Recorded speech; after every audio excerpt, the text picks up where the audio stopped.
واللاتي يأتين الفاحشة من نسائكم فاستشهدوا عليهن 4 منكم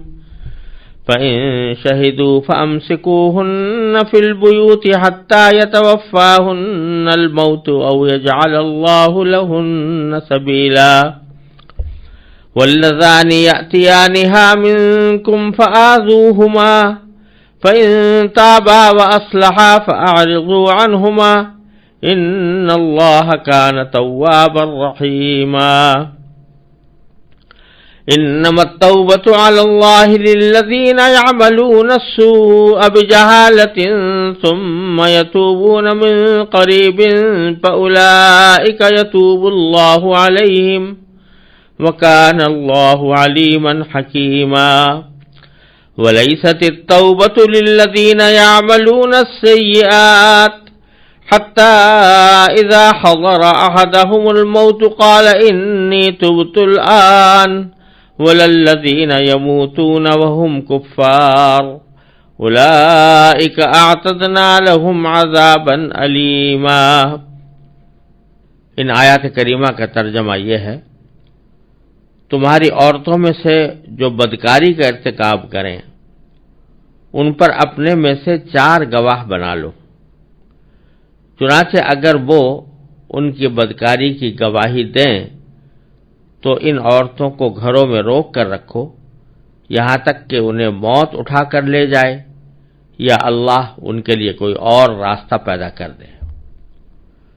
اور تم میں سے جو 2 مرد بدکاری کا ارتکاب کریں ان کو اذیت دو، پھر اگر وہ توبہ کر کے اپنی اصلاح کر لیں تو ان سے درگزر کرو، بے شک اللہ بہت توبہ قبول کرنے والا بڑا مہربان ہے۔ اللہ نے توبہ قبول کرنے کی جو ذمہ داری لی ہے وہ ان لوگوں کے لیے ہے جو نادانی سے کوئی برائی کر ڈالتے ہیں پھر جلدی ہی توبہ کر لیتے ہیں، چنانچہ اللہ ان کی توبہ قبول کر لیتا ہے، اور اللہ ہر بات کو خوب جاننے والا بھی ہے، حکمت والا بھی۔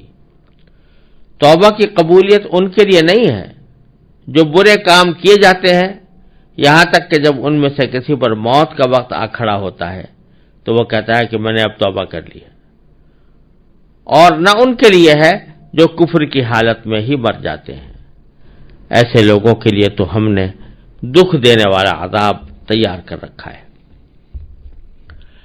سورہ نساء کے شروع سے جو بیان چل رہا ہے وہ خاندانی نظام سے متعلق ہے، اور اس سلسلے میں زمانے جاہلیت میں جو کوتاہیاں اور بدعنوانیاں رواج پا چکی تھیں ان کی اصلاح مقصود تھی، اور اس کے بارے میں صحیح طرز عمل کی ہدایت کرنا مقصود تھا۔ تو اب تک کی آیات میں جو بنیادی مقصد تھا وہ یتیموں کے بارے میں جو غلط طرز عمل زمانے جاہلیت میں پایا جاتا تھا اور یتیموں کے حقوق کی جو خلاف ورزی کی جاتی تھی اس کے بارے میں بیان تفصیل کے ساتھ پیچھے کیا گیا۔ اسی طرح میراث کی تقسیم کے بارے میں جو ظلم اور ناانصافیاں کی جاتی تھیں ان کی تفصیل اللہ تبارک و تعالی نے بیان کر کے صحیح راستہ اور صحیح احکام بیان فرمائے۔ اب یہاں سے کچھ تقریباً 2 رکوع کی مقدار تک اللہ تبارک و تعالی نے معاشرے میں پھیلی ہوئی بے حیائی کے سے متعلق کچھ احکام دیے ہیں، اور بے حیائی کے اسباب کو بھی ختم کرنے کی کوشش فرمائی ہے، اور ساتھ ساتھ بے حیائی کے جرائم کے ارتکاب پر کیا سزائیں دینی چاہیے ان کا بھی بیان ہوا ہے۔ لیکن یہ سمجھ لینا چاہیے کہ یہ بالکل ابتدائی دور کی بات ہے۔ شروع میں جب نبی کریم صلی اللہ علیہ وسلم مدینہ منورہ تشریف لائے تو اس وقت آپ نے بنیادی طور پر جن باتوں کی طرف توجہ دی ان میں خاندانی نظام کی اصلاح کا بھی ایک بہت بڑا حصہ تھا، لیکن اس میں کچھ احکام عبوری انداز کے دیے گئے، یعنی فوری طور سے کوئی حکم نافذ کرنے کے بجائے کچھ تدریج کا پہلو اختیار کیا گیا۔ چنانچہ بعض احکام اس میں، خاص طور سے پہلی آیت میں جو حکم بیان کیا گیا ہے اس میں یہی صورت اختیار کی گئی ہے کہ عبوری اور ایسا حکم دیا گیا ہے جس کے بارے میں بتا دیا گیا کہ یہ ہمیشہ کے لیے نہیں ہے، بلکہ اس کے بعد کسی اور حکم کا انتظار کرنا چاہیے۔ چنانچہ سب سے پہلے تو خواتین اگر کسی بدکاری کی مرتکب ہوں تو ان کو کیا کرنا چاہیے، ان کے بارے میں کیا کرنا چاہیے، یہ بتایا ہے کہ واللاتی یاتین الفاحشۃ من نسائکم، تمہاری عورتوں میں سے، یعنی کوئی بھی عورت ہو جو تمہارے معاشرے میں رہتی ہو، اگر ان میں سے کوئی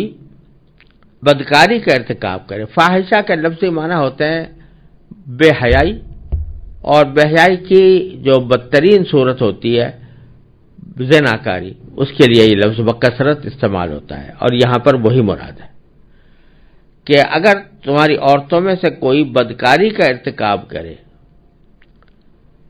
اور بدکاری کا ارتکاب کرنے کے نتیجے میں وہ ایک بہت بڑے گناہ کی مرتکب ہوئی ہو، تو اس پر کیا کرو کہ فاستشہدوا علیہن اربعۃ منکم، ان پر اپنے میں سے 4 گواہ بنا لو۔ یعنی اگر کسی بے حیائی کا ارتکاب نظر آ رہا ہے تو محض اتنا کافی نہیں ہے کہ آدمی خاموشی سے دعویٰ کر دے کہ فلاں نے بدکاری کا ارتکاب کیا ہے، بلکہ 4 گواہ بنانے ضروری ہیں، تاکہ اگر سودا دلوانی ہے تو 4 گواہ بنانے ضروری ہوں گے۔ فَإِن شَهِدُوا، چنانچہ اگر وہ گواہ 4 گواہ گواہی دے دیں کہ فلاں عورت نے بدکاری کا ارتکاب کیا ہے، تو فَأَمْسِكُوهُنَّ فِي الْبُيُوتِ، تو ان عورتوں کو گھروں میں روک کر رکھو، یعنی گھروں میں قید کر دو، ایک طرح سے ہاؤس اریسٹ کر دو ان کو، کہ اس سے باہر گھر سے باہر نہیں جا سکیں گی، اور یہ اپنے گھروں میں رہیں گی، محبوس رہیں گی، حتیٰ یتوفاہن الموت، یہاں تک کہ یا تو موت اٹھا کر ان کو لے جائے، او یجعل اللہ لہن سبیلا، یا اللہ ان کے لیے کوئی اور راستہ پیدا کر دے، یا اللہ اور کوئی راستہ پیدا کر دے۔ اس میں اشارہ فرما دیا گیا کہ یہ حکم عبوری ہے، جب تک کوئی باقاعدہ حکم نہیں آتا اس وقت تک کے لیے یہ حکم ہے کہ ان کو گھروں میں روک کر رکھو، لیکن جب کوئی اللہ تعالی کی طرف سے باقاعدہ حد کا حکم آ جائے گا تو پھر اس کے اوپر عمل کرنا ہوگا۔ چنانچہ یہ حکم عبوری رکھا گیا تھا، اور بعد میں پھر سورہ نور کے اندر زنا کی سزا کی تفصیل بیان ہو گئی، اور پھر نبی کریم سرور دو عالم صلی اللہ علیہ وسلم نے اپنی احادیث میں صراحت کے ساتھ بتا دیا کہ یہ اللہ نے جو دوسرا راستہ پیدا کیا ہے وہ کیا ہے، اور اس کی تفصیل رسول کریم صلی اللہ علیہ وسلم نے یہی فرمائی کہ اگر عورت یا مرد کنوارے ہیں تو ان کو تو 100 کوڑے لگائے جائیں گے اگر 4 گواہیوں سے ان کی بدکاری ثابت ہو جائے، اور اگر وہ شادی شدہ ہیں اور ان کے اندر احسان کی شرائط پائی جاتی ہیں تو اس صورت میں ان کو رجم کیا جائے گا، یعنی سنسار کیا جائے گا۔ لیکن یہ حکم بعد میں آیا، شروع میں اللہ تبارک و تعالی نے سورہ نساء کے اندر اتنا ہی حکم دیا تھا کہ اگر کوئی بدکاری کا ارتکاب کرے، تو کوئی عورت بدکاری کا ارتکاب کرے تو اس کو اپنے گھروں میں قید کر دو، یعنی قید سے وہ گھر سے باہر کہیں جا نہ سکے۔ یہ گھر سے باہر نہ جانے میں ایک پہلو تو اس کی سزا کا تھا کہ اس نے جو جرم کیا اس کی سزا کے طور پر اس کو گھر میں قید کیا جائے، اور دوسرا پہلو یہ تھا کہ جب اس عورت کے اندر ایک بری خصلت پیدا ہو گئی ہے تو یہ باہر نکل کر معاشرے میں کوئی فساد نہ پھیلائے اور دوسری عورتوں کو بھی اس بیماری میں مبتلا نہ کرے۔ لیکن یہ حکم عارضی تھا، اور بالآخر پھر وہی حکم سورہ نور میں اور نبی کریم صلی اللہ علیہ وسلم نے حضرت عبادہ بن صامت رضی اللہ تعالیٰ عنہ کی حدیث میں بیان فرما دیا کہ اب اللہ نے یہ راستہ پیدا کر دیا ہے کہ غیر شادی شدہ کو کوڑے 100 لگا کر چھوڑ دیا جائے گا، اور شادی شدہ محسن کو رجم کیا جائے گا۔ یہاں ایک بات یہ بھی سمجھنے کی ہے کہ شروع میں یہ عبوری حکم دینے کی، شروع ہی میں ایک دم سے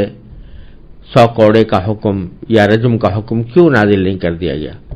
بلکہ یہ تدریج کا پہلو کیوں اختیار کیا گیا؟ بظاہر اس کی حکمت یہ معلوم ہوتی ہے کہ عرب کا وہ معاشرہ جس میں رسول کریم صلی اللہ علیہ وسلم تشریف لائے اور مدینہ منورہ کی وہ ریاست جو آپ نے قائم فرمائی، اس میں لوگ ابھی اتنی سخت سزاؤں کے شاید متحمل نہ ہوتے۔ اس واسطے اس سخت سزاؤں سے پہلے ایک عبوری مرحلہ ایسا رکھ دیا گیا کہ سزا تو مل جائے اور لوگوں کو پتہ چل جائے کہ یہ بہت برا کام ہے، لیکن جہاں تک تعلق ہے اس کی شدید ترین سزا کا، اس کو تھوڑے عرصے مؤخر کیا جائے، شاید یہ حکمت ہوگی۔ کیونکہ عرب معاشرہ ایسا تھا کہ جس میں چند برائیاں بالکل برسر عام ہوتی تھیں اور ان کو بعض اوقات مایہ فخر بھی سمجھا جاتا تھا۔ مثلا لڑائی جھگڑے، قتل و غارت گری، یہ تو ان کا روزمرہ کا معمول تھا ہی اور اس پر فخر بھی کرتے تھے۔ اسی طرح یہ بدکاری کا گناہ بھی ایسا تھا کہ اس کے اوپر بھی بعض اوقات فخر کرتے۔ شاعر لوگ اپنے قصیدوں میں فخریہ بیان کرتے تھے کہ ہم نے معاذ اللہ زنا کا ارتکاب کیا۔ تو اس وجہ سے اس کی چونکہ برائی بہت پھیلی ہوئی تھی اور برائی کا چلن بہت زیادہ تھا اور اس کی کراہت اتنی زیادہ دلوں میں نہیں تھی، اس واسطے اگر فوراً حکم آ جاتا کہ سنسار کر دیا جائے یا 100 کوڑے لگائے جائیں تو شاید اس کو قبول کرنے اور اس کو ہضم کرنے میں دشواری ہوتی۔ تو اس واسطے اللہ تبارک و تعالی نے پہلے قدم پر یہ حکم دیا کہ ان کو گھروں میں قید کر لو یہاں تک کہ ان کو موت آ جائے۔ اسی طرح مرد نے اگر کوئی زنا کا ارتکاب کیا ہو تو اس کی اگلی آیت میں واللذان یاتیانھا منکم فآذوہما، اس میں بیان ہوا ہے وہ مرد جنہوں نے اس بے حیائی کا ارتکاب کیا ہو تم میں سے تو ان کو اذیت دو۔ اس وقت صرف اتنی بات کہہ دی گئی کہ اذیت دو، تکلیف پہنچاؤ۔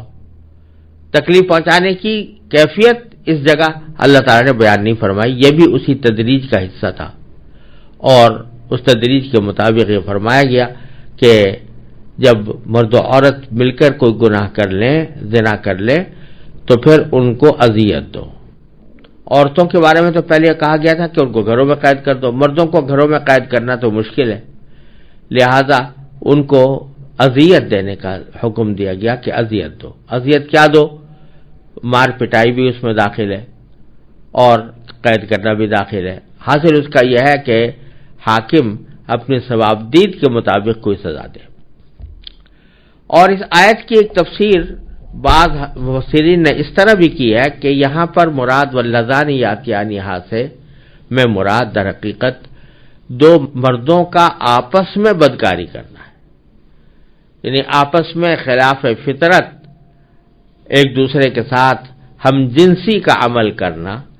اس کا ذکر ہے۔ یعنی اگر دو مرد آپس میں ارتکاب کریں معاذ اللہ اس بد مذاقی کا اور بد فطرتی کا کہ وہ آپس میں ایک دوسرے سے شہوت کی لذت اٹھائیں، تو ان کا ذکر ہے کہ اگر وہ بے حیائی کا ارتکاب کرتے ہیں فآذوہما، تو ان کو تکلیف پہنچاؤ۔ یہاں بھی وہی بات ہے کہ تکلیف پہنچانے کا ذکر تو فرما دیا گیا، لیکن تکلیف کس طرح پہنچاؤ، اذیت کس طرح پہنچاؤ، اس کا طریقہ کیا ہو، یہ بیان نہیں فرمایا۔ اور اس کا حاصل یہ ہے کہ حاکم کی ثوابدید پر چھوڑ دیا گیا ہے کہ جرم کی نوعیت کے لحاظ سے وہ تکلیف پہنچانے کا جو طریقہ مناسب سمجھے وہ اختیار کر سکتا ہے۔ اور بعض فقہاء کرام نے مختلف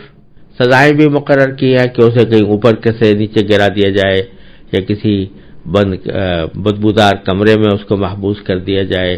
وغیرہ، لیکن حاصل ان کا یہی ہے کہ کوئی سزا قرآن و سنت کے لحاظ سے مقرر نہیں ہے،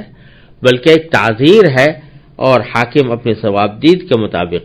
جو تکلیف پہنچانے کا طریقہ اختیار کرنا چاہے وہ کر سکتا ہے۔ آگے پھر فرمایا کہ فَإِن تَابَا وَأَصْلَحَا فَأَعْرِضُوا عَنْهُمَا، اگر یہ سزا مل گئی ان کو، عورتوں کو بھی مل گئی مردوں کو بھی مل گئی، اس کے بعد اگر یہ توبہ کریں اور اپنی اصلاح کر لیں، فَأَعْرِضُوا عَنْهُمَا، تو پھر ان سے درگزر کرو۔ یعنی معنی یہ ہے کہ جب ایک مرتبہ سزا ان کو دے دی گئی اور سزا بھی اچھی خاصی سخت دے دی گئی کہ عورت کو گھر میں قید کر دیا گیا، مرد کو تکلیف پہنچائی گئی، اب بعد میں انہوں نے توبہ کر لی کہ وہ آئندہ ہمیں ایسا گناہ کرنا نہیں ہے، اور اپنی اصلاح بھی کر لی، تو پھر اب ان کو برا بھلا نہ کہا کرو کہ بھئی تم تو وہ تھے جنہوں نے یہ حرکت کی تھی، تم نے تو وہ تھے جنہوں نے بدکاری کا ارتکاب کیا تھا۔ اس کو یاد دلا کر اس کو برا بھلا کرنا، برا بھلا کہنا، طعن و تشنیع کرنا، یہ کسی طرح بھی مناسب نہیں ہے۔ جب ایک مرتبہ سزا ہو گئی اور سزا سے بڑھ کر انہوں نے خود توبہ کر لی اور اصلاح کر لی، تو پھر اب ان کو چھیڑنا اور ان کو برا بھلا کہنا یہ درست نہیں ہے۔ ان اللہ کان توابا رحیما، بے شک اللہ تعالیٰ بہت توبہ قبول کرنے والا ہے، بہت رحم کرنے والا، بہت مہربان ہے۔ چونکہ توبہ کا ذکر آ گیا تھا تو اللہ تبارک و تعالیٰ نے پھر توبہ کی کچھ شرائط بھی بیان فرما دی۔ کون سی توبہ ایسی ہوتی ہے جو قبول کرنے کے لائق ہے؟ فرمایا کہ توبہ ان لوگوں سے کی ہوتی ہے کہ جو نادانی میں کوئی کام کر گزرے، نادانی میں کوئی کام کر گزرے، اب اس کے بعد پھر ان کو ندامت ہوئی، شرمندگی ہوئی، اور پھر گناہ کرنے کے بعد جلد ہی وہ توبہ کی طرف متوجہ ہو گئے، تو ایسے لوگوں کا تو توبہ اللہ تعالیٰ ضرور قبول کرتا ہے۔ چنانچہ فرمایا کہ انما التوبۃ علی اللہ، اللہ نے توبہ قبول کرنے کی جو ذمہ داری لی ہے، للذین یعملون السوء بجہالہ، وہ ان لوگوں کے لیے ہے جو نادانی سے کوئی برائی کر ڈالتے ہیں، ثم یتوبون من قریب، پھر جلد ہی توبہ کر لیتے ہیں، فاولئک یتوب اللہ علیہم،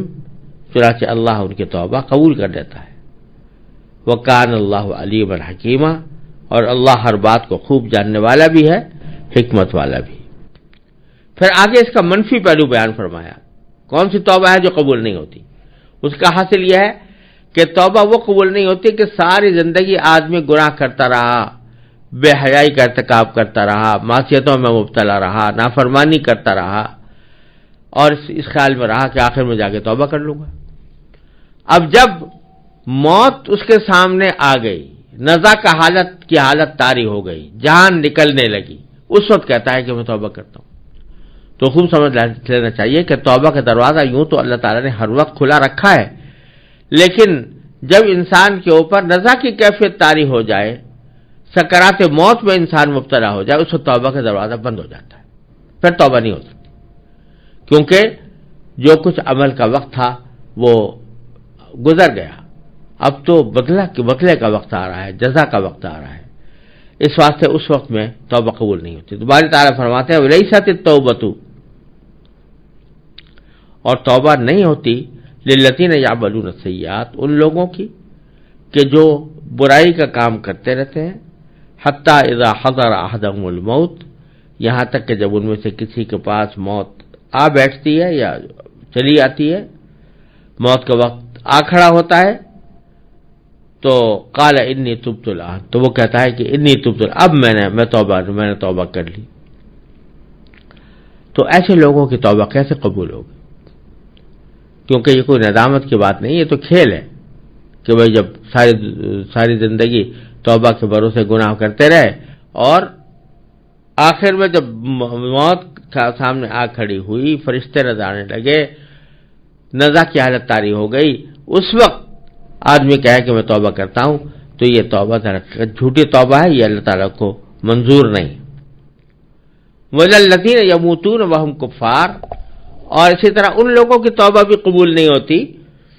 جن کا انتقال کفر کی حالت میں ہو، ان کی توبہ قبول نہیں ہوتی، کیونکہ وہ توبہ ہوئی نہیں، مر گئے وہ اس حالت میں کہ کفری کی حالت میں تھے. تو اب وہ اگر فرض کرو مرنے کے بعد توبہ کریں قبر میں جانے کے بعد، تو وہ توبہ کیسے قبول ہوگی؟ کیونکہ دار العمل کے اندر یہ توبہ نہیں ہوئی اور عمل کا سلسلہ ختم ہو چکا، اب یوم الجزا شروع ہو گیا ہے. اولئک اعتدنا لهم عذابا الیما، ایسے لوگ جن کی توبہ قبول نہیں ہوتی اور جن کا ذکر ابھی کیا گیا کہ یا تو کفر کی حالت میں مر گئے یا ساری زندگی گناہ کرنے کے بعد توبہ کی توفیق زندگی میں نہیں ہوئی بلکہ نزا کے وقت میں توبہ کرنے والے ہو، تو ایسے لوگوں کے لیے ہم نے دکھ دینے والا عذاب تیار کر رکھا ہے.